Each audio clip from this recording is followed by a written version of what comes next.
Hi, I'm Charlene Campbell and we're at the Victoria and Albert Museum in central London for the launch of the Hollywood Costume Exhibition. The celebs are out in full force tonight to preview some of the most fabulous wardrobe in the history of filmmaking. What was the process in actually getting all the costumes? Well, we had some must-haves. You know, you've got to have Chaplin's Tramp, you've got to have Dorothy from The Wizard of Oz, you've got to have Gone with the Wind, and you've also got to have the superheroes. I just love the idea of Superman, Batman, Catwoman.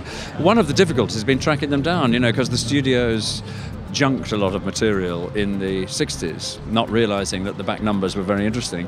And so you have to find the private individual who owns the costume and so on. And that's been a fascinating detective story over 4 years, really. It's a designer's eye view of costume design. It's not about glamour and camp and all those sort of things. It's actually, what do these designers do? And put it on in a museum where you've got fashion design, you've got interior design, architecture. So it's the perfect setting. It's another form of design. That's really the theme of the exhibition, and try and get hold of all the greatest hits, which we've managed to do, I think. Actually, I designed 4 Bond movies with Pierce Brosnan, and then we had the great change to Daniel Craig, and so at that point my work was to reinterpret the look, you know, to a different kind of guy.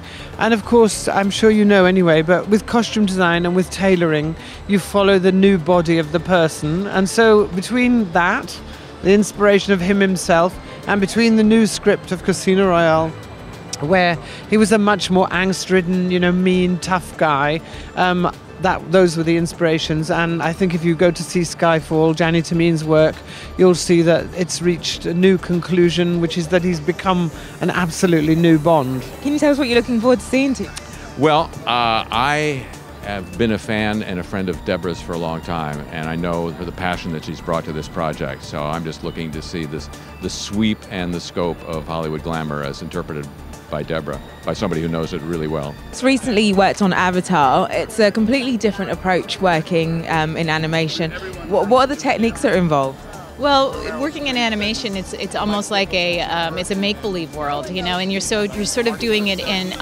Although I made actual physical costumes, it's like you're trying to, and you have to take this leap of faith of what it's going to actually look like when it's done, because you're not standing there with someone in a dress and using your eye to fix things. You're sort of trusting a lot of people in between your design and the creation that gets on the screen. Oh, I'm really looking forward to tonight. Yeah. We're both looking forward to it. Because John's wife Deborah, whose brainchild this is, you know, has asked us to get involved, and we've provided a motion capture suit, which is part of the kind of 21st, you know, the latter extension of and the modern equivalent of costume design. Well, congratulations with the exhibition. It's amazing, absolutely stunning. You've got some of the most iconic costume in the history of filmmaking. Are you excited? I'm thrilled. I think it's a landmark show. I think the interpretation is completely different than anything anyone's ever seen. It's not really a show about glamour. Glamour's one part of it, but I think it's a show about storytelling and about falling in love with movies and the people in the movies. I think that we've been talking about that the green dress and the ruby slippers really represent what film costume is, that everyone can identify the change that comes over a person when they put on a pair of shoes or a dress. You become someone else. So Jason, your famous mankini. The mankini? Yeah, we just wanted to know what your inspiration was behind it. You know what, I was kind of looking at Russian kind of 70s weightlifter outfits, and I just mixed that with a thong. You know, 2 really inappropriate things.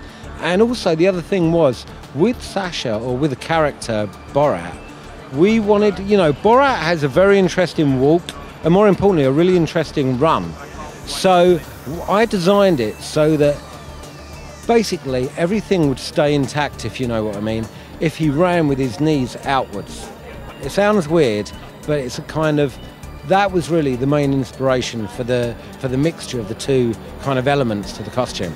You know, when people do period movies, they don't really come to me. You know, I kind of specialise in comedy and, you know, kind of the more fun end of the spectrum. Is there anything in particular you're looking forward to seeing tonight? Oh, it's all here. I mean, that's the wonderful thing is, you know, from Dorothy's slippers and dress from The Wizard of Oz to Michael Jackson's leather jacket, you know. I really can't wait to see Indiana Jones's stuff up close. The stuff that Deborah pulled out of the Lucas archive, I think is going to be really interesting. But I just think it's so comprehensive, and she's, you know, really gone to town with this. I think you'll be hard pushed to be disappointed. I think everything you want to see is going to be here. So I'm inordinately excited.